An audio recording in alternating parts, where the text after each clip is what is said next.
नमस्कार, मैं हूं बिलाल और आप देख रहे हैं नेशन 24 न्यूज। चलिए सबसे पहले बात करेंगे उत्तराखंड की। आप बता दें कि यहाँ पर लाल कुआं के हल्दचोड़ देवरामपुर ग्राम में यहाँ पर स्थित सागर स्टोन क्रशर में यहाँ पर महिलाओं का भारी विरोध देखा गया है। यहाँ पर महिलाओं ने स्टोन क्रशर के अंदर खोदे जा रहे गड्ढों को लेकर विरोध प्रदर्शन किया और भारी संख्या में ग्रामीणों ने यहाँ पर स्टोन क्रशर गेट पर बैठकर प्रदर्शन किया। महिलाएं यहाँ पर ये कहती हुई दिखाई दी हैं कि लगातार प्रशासन को पत्र देकर भी विरोध जताया जा रहा है, लेकिन प्रशासन उनकी सुनने को तैयार नहीं है। यहाँ सभी ग्रामीणों ने 3 दिन पहले भी यहाँ पर तहसीलदार को भी ज्ञापन देकर क्रशर के अंदर खोदे जा रहे यहाँ पर गड्ढे को जो है विषय में जानकारी दी थी, लेकिन प्रशासन ने अभी तक कोई कार्रवाई नहीं की है। ऐसा नहीं हुआ है। आपके घर के सामने ऐसा नहीं हुआ है, तभी बोल रहे हैं आप। एक मिनट बात में बात नहीं दाढ़ी मेरी बात सुनो। जब तुम कानून तोड़ रहे हो, तुमने उस बंदे को कैसे रोक दिया है बताओ ना। उसको कोई नहीं रोक सकता है। वो लोकसभा में भी आ सकता है, उसको रोक नहीं पाएगा कोई। देखो हमारा मतलब है ये काम नहीं होता।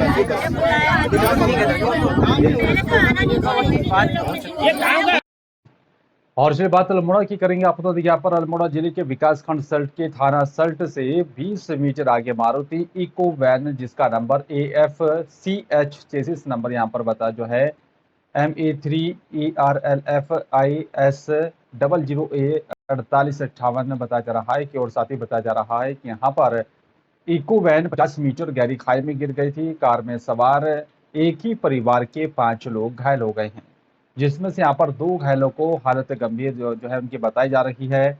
साथ ही बताया जा रहा है कि सल्ट के ग्राम भवाली निवासी एक ही परिवार के 5 लोग शामिल हैं।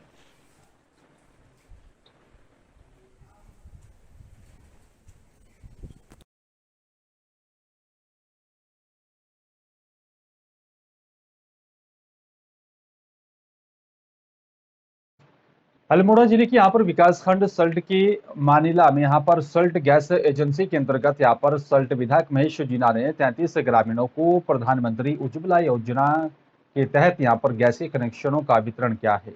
वहीं सल्ट विधायक महेश जीना ने यहाँ पर कहा है कि विधानसभा चुनावों में ये योजना स्थगित हो गई थी और आज इस योजना को फिर से शुरू किया जा रहा है। उन्होंने कहा है कि जिसको भी यहाँ पर आवश्यकता है लोगों को भी यहाँ पर इसका लाभ मिलेगा। विधायक महेश जीना ने कहा है कि सरकार की तरफ से चलाई जा रही जन कल्याणकारी योजनाओं की यहाँ पर जो है बदौलत ग्रामीणों को इसका फायदा मिलेगा। उन्होंने कहा कि क्षेत्र को यहाँ पर आदर्श विधानसभा बनाना मेरी सबसे बड़ी प्राथमिकता है।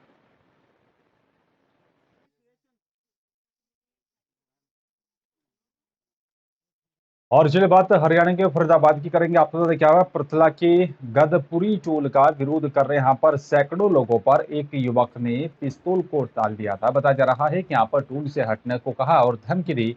जिस समय यहाँ पर धमकी दी उस समय वहां पर प्रदर्शनकारियों में पूर्व मंत्री करण दलाल और पूर्व विधायक टेकचंद शर्मा और पूर्व विधायक रघुवीर तेवतिया, कांग्रेसी नेता जगन डागर सहित यहाँ पर सैकड़ों लोग वहां पर मौजूद थे। टोल हटाओ संघर्ष समिति के यहाँ पर लोगों ने इसको बताया और साथ ही बताया कि यहाँ पर टोल की सरेआम गुंडागर्दी पुलिस की यहाँ पर दी जा रही है। आरोपी युवक के खिलाफ शिकायत की गई और आपको बता दें कि यहाँ पर यह नजारा पृथला विधानसभा क्षेत्र के गदपुरी टोल प्लाजा का है, जहाँ पर एक समिति के लोग यहाँ पर इकट्ठा होकर धरना प्रदर्शन कर रहे हैं और साथ ही टोल को हटाने की मांग की जा रही है।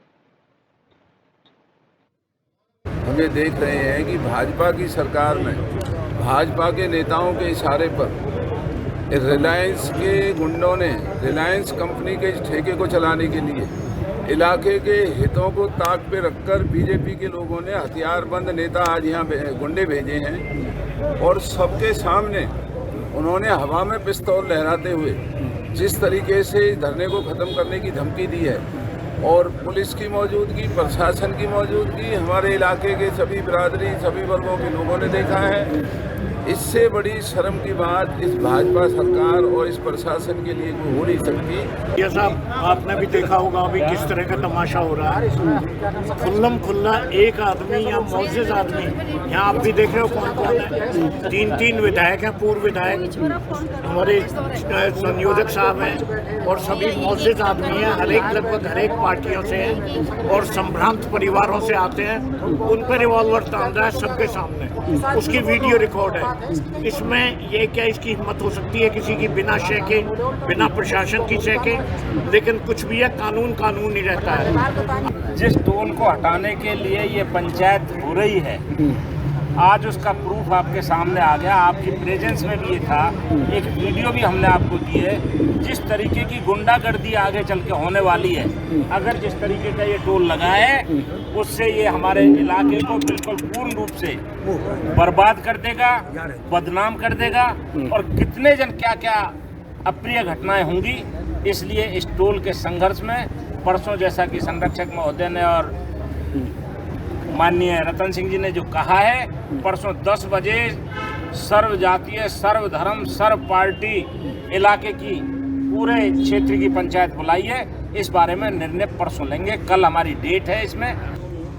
देखिए, ये आज की जो हमारी रूपरेखा थी, तो हम कई दिन पहले घोषणा कर चुके थे कि हम 20 तारीख को यहाँ पर सभी इलाके के जिम्मेदार, ऐसे जो हमारी टोल हटाओ संघर्ष समिति के सदस्य और उनके वे व्यक्ति, वे सक्रिय कार्यकर्ता जो इस टोल को यहाँ हटाने में अपनी सक्रिय भूमिका और योगदान देने के लिए तैयार हैं, वे सब आज हाजिर। और सभी विचार विमर्श के बाद ये तय हुआ है कि जो घटना यहाँ पर हुई है, शायद इस इलाके में इस प्रकार की पहली घटना है, और ये इलाके के लिए और विशेषकर उस गांव के लिए जहाँ का वो रहने वाला पृथलेगा, उसके लिए इतना गांव के लिए भी एक तरह से शर्मिंदगी पैदा कर दी एक व्यक्ति की वजह से।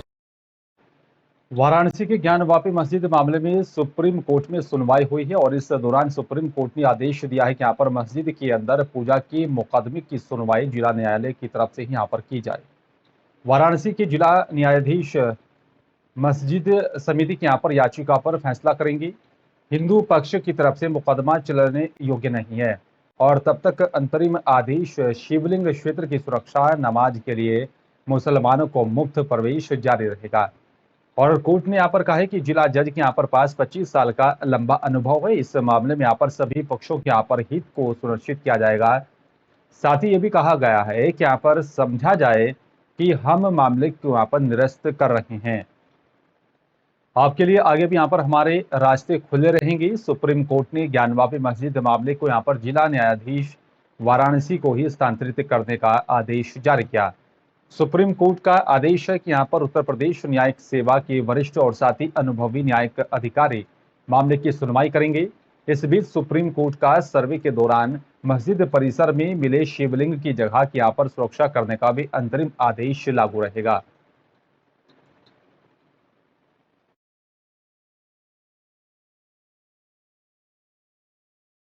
हल्द्वानी पहुंचे मुख्यमंत्री के विशेष प्रमुख सचिव अभिनव कुमार ने मौलापार स्थित यहाँ पर अंतर्राष्ट्रीय स्टेडियम और साथ ही स्पोर्ट्स कॉम्प्लेक्स का निरीक्षण किया है।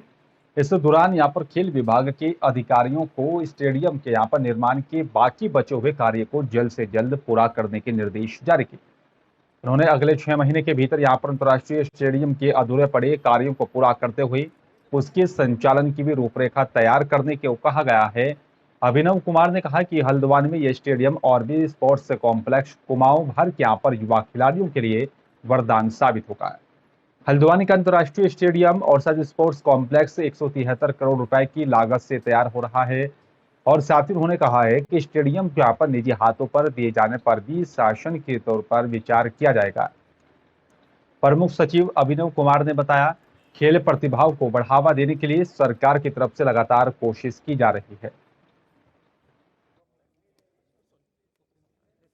लगभग आप जानते हैं लगभग 225 करोड़ रुपए की लागत से ये इंटीग्रेटेड फैसिलिटी डेवलप की जा रही है और इसमें भी कुछ इश्यूज़ हैं, कुछ काम बाकी है यहाँ पर भी और स्टेडियम में भी।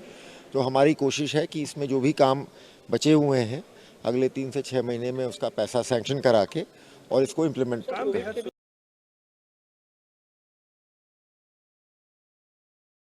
हरिद्वार ग्राम रोशनाबाद स्थित यहाँ पर हरिद्वार गिरी में यहाँ पर चल रहे निर्माण कार्यों को प्रशासनिक टीम की तरफ से रुकवा दिया गया। बता दें कि यहाँ पर जो है इस पूरे मामले को लेकर आपको बता दें कि यहाँ पर अनेकी हितमपुर के यहाँ पर भूमि खसरा संख्या 1436 का यह पूरा मामला सिविल जज न्यायालय हरिद्वार में विचाराधीन है। और इसी के बावजूद यहाँ पर पक्ष की तरफ से भूमि पर निर्माण कार्य किया जा रहा था, जिसके बाद संदीप पाल पुत्र सुर्गवासी रामपाल की तरफ से उच्च न्यायालय नैनीताल से संबंधित यहाँ पर भूमि पर स्टे ऑर्डर लिया गया और जिसके बाद मौके पर पहुंचकर प्रशासनिक टीम के और साथ यहाँ पर पुलिस ने चल रहे निर्माण कार्यों को रुकवा दिया। पीड़ित संदीप पाल ने बताया कि यहाँ पर हरिद्वार ग्रीन की तरफ से अवैध रूप से हमारी भूमि पर कब्जा करके यहाँ पर किसी अन्य व्यक्ति को बेचा गया था और उसी को लेकर यह पूरा मामला बताया जा रहा है।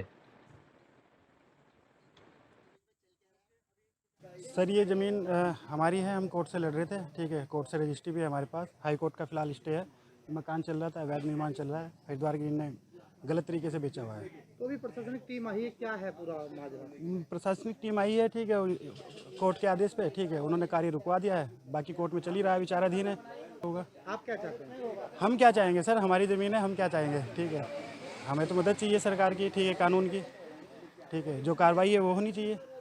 ठीक है।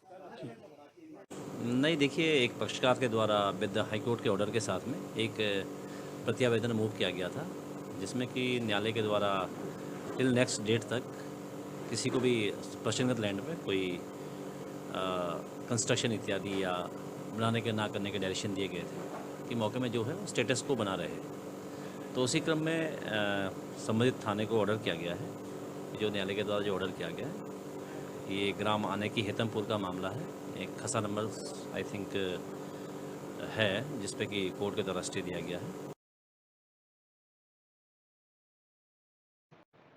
और खबर लक्सर से है। आपको यहाँ पर प्रशासन ने शुक्रवार को लक्सर नगर में भी यहाँ पर अतिक्रमण पर बुलडोजर चलवाया। बता दें कि अतिक्रमण हटाओ अभियान की शुरुआत नगर की बालावाली तिराहे से की गई।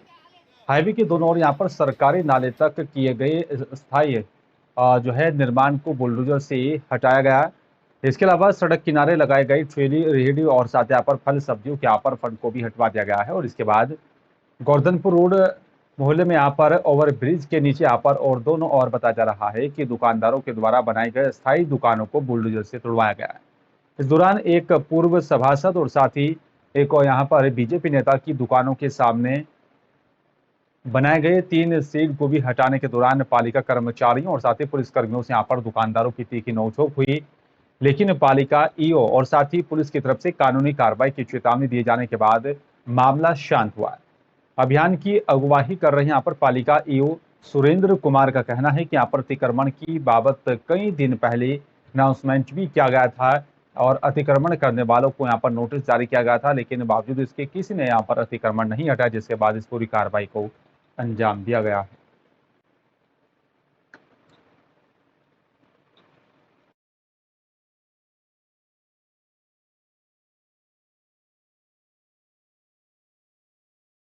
और फिलहाल बुलेटिन में मेरे साथ से इतना। बाकी देश दुनिया की तमाम बड़ी खबरों के लिए देखते रहिए नेशन 24 न्यूज। नमस्कार।